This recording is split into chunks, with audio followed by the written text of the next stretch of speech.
mapapansin na kahit na binabasa ko ang chat niya, hindi lumalabas ang scene sa kanyang account.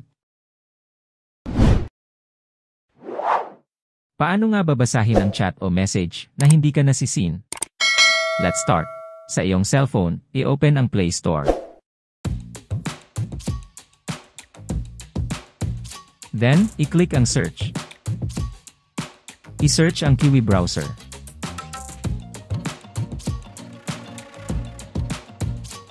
Sa results, i-click ang Kiwi browser. Then, click install. Hintayin lang na matapos ang pag-download at install. When done, i-click ang open. Then click continue. Sa search, i-type ang google.com. Next, i-search naman ang Unseen eSuite for Facebook.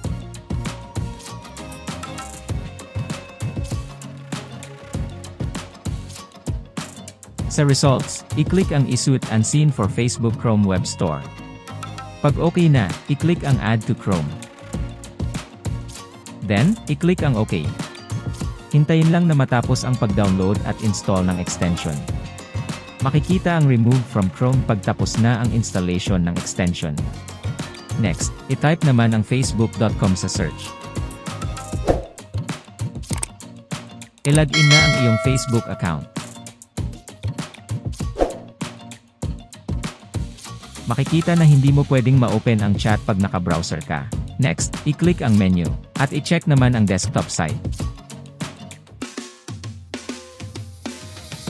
Make sure na naka-enable na ang desktop site.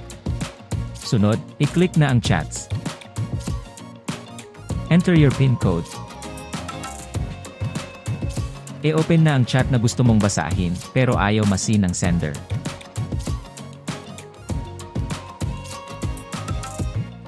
Makikita na nag-chat ako sa isa kong account. Nabasa ko na ang chat pero walang lumalabas na scene sa sender. Nag-chat ulit ako.